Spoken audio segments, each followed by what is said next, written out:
The 2022 Formula 1 season is very fast approaching, and in the midst of a crazy Formula 1 world at the moment, the Barcelona test has concluded. This was the first time we got to see the new style 2022 cars out on track in action, and over the 3 days I've drawn 5 takeaways we can take away from that test. So we're going to talk about in today's video the kind of things we learned about the cars, about early indications towards the pecking order. There's all sorts we can take away. Here's the main 5 things. Obviously it's very difficult to draw tangible conclusions from testing, but like I said, it gave us an early indication and we can always speculate, but I do think these are true.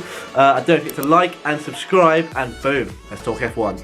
So when the 2022 rules were announced back in 2019, there was a fear that the aerodynamic rules were way too prescriptive and all the teams would go down the same route and cars would look quite similar. There wouldn't be much diversification, but it's turned out to be the opposite, with teams all going down their own route and a lot of the cars looking very different in terms of side pod, front wings, the rear diffusers, all sorts of things look very different. Here's a few images that you can see. I mean, Aston Martin have gone very bold, so have Ferrari. We've got differing front wings. It's very interesting. It's going to be very interesting to see which one's right and which ones are wrong. Because like James Allison of Mercedes said, he expects 2 teams at least to get the rules very badly wrong, and obviously there'll be teams that get it right, and we'll only know in Bahrain at the first round, we'll only know who's got it right and who's got it wrong, but it's going to be very interesting to see. They've all gone down their own route. I think that's very exciting. The development race will be key this season. Teams who develop fastest will end up with the best car at the end of the season. And it's going to be crucial in the first year of these new rules, and I think towards the end of the season we'll definitely see some conversion down some aerodynamic routes that are obviously the correct ones, like we saw back in the previous rule changes, previous era, 2017 to 2021. For instance, the front wing, we saw a lot of fat nose designs in 2017 and 2018, and then towards 2019, 2020 and obviously 2021, a lot of the teams went for the narrow front wing design, which everyone bar Haas had in 2021. Our second takeaway from testing is that McLaren and Ferrari are on the front foot. Ferrari completed the most laps of any team, with McLaren in 3rd. Lando Norris was fastest on day 1 and Charles Leclerc fastest on day 2.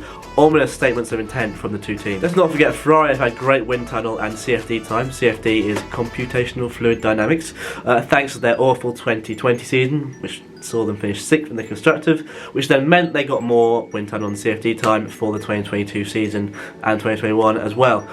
This means they've got more kind of experimental time and manoeuvrability to find out what aerodynamic components work and what don't.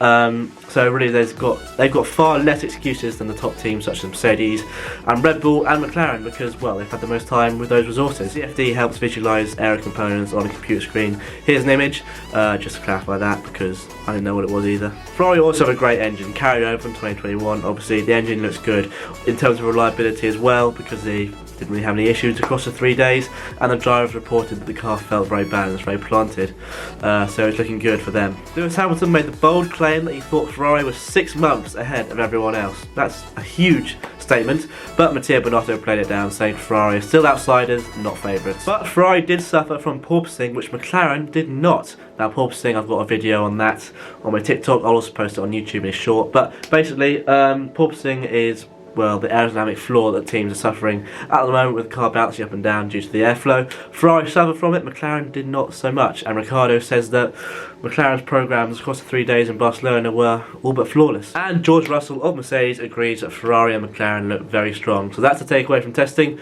Those 2 teams coming out of that test are looking very strong as we head into Bahrain. Let's just pause the video here for a brief moment. Comment below, do you think Ferrari and McLaren do look the strongest at the moment, or are Red Bull and Mercedes sandbagging? Let me know your thoughts on that in the comments below. Managed to pick up a cold as well, which is pretty calm. The third takeaway from testing in Barcelona is the cars are not bulletproof. Day 1 was pretty trouble-free across the board, which led to conclusions that reliability was not going to be an issue and the cars were going to be pretty bulletproof and run smoothly. But in day 2 issues crept in, and in day 3 it was an absolute disaster for a lot of teams, with Alpine, Aston Martin, AlphaTauri, Alfa Romeo and Haas all having to take part, all couldn't take part in the afternoon session, the wet testing on day 3, due to issues in the morning, which meant their pre-season testing in Barcelona was cut short. So that left the rest to tackle the wet weather.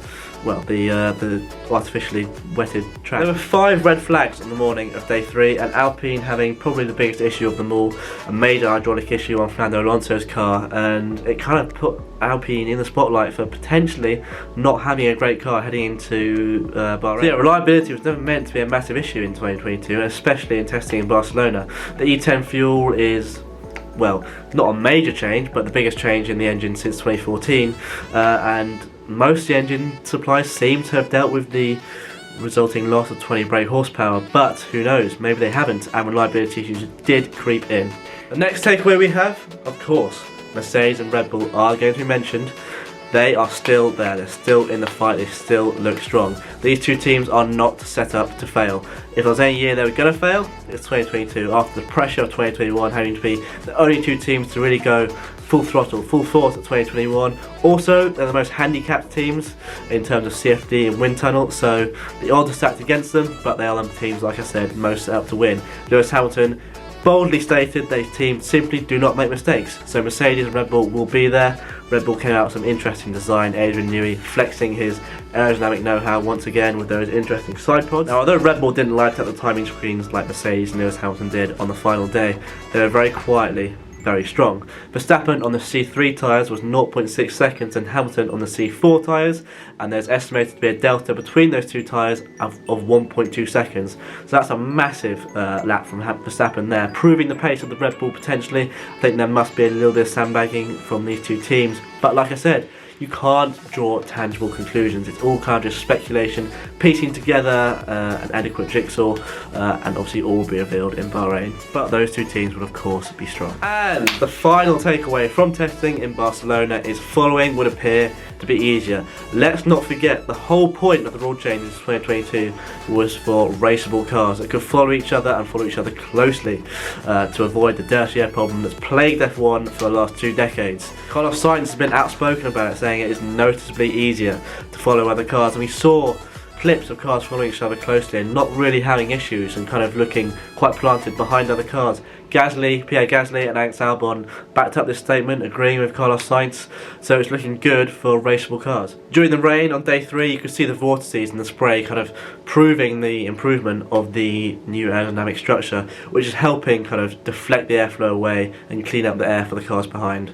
And obviously the rain helped prove that because the spray kind of acts as kind of an airflow indication. But there is a trade-off as a result. Daniel Ricciardo alluded to this. The slipstream is a lot less effective, which means the DRS is definitely still going to be needed in 2022 at least. The effect that these cars have on the air for the car behind is just simply less, so the slipstream is also less. And that concludes our 5 takeaways from Barcelona testing, and I'm going to reaffirm that testing is not tangible. You can't really draw too many tangible conclusions from testing, but you can speculate, you can kind of piece together a puzzle, like I said, and draw minor conclusions like this. It's not major, we're not saying this team's going to win the championship, this driver's going to win the championship, we're just making minor conclusions as to what might happen. But obviously all will be revealed in round 1 in Bahrain, and we'll get a better indication in testing in Bahrain in a few days' time, which will be televised, that one, so that'll be interesting.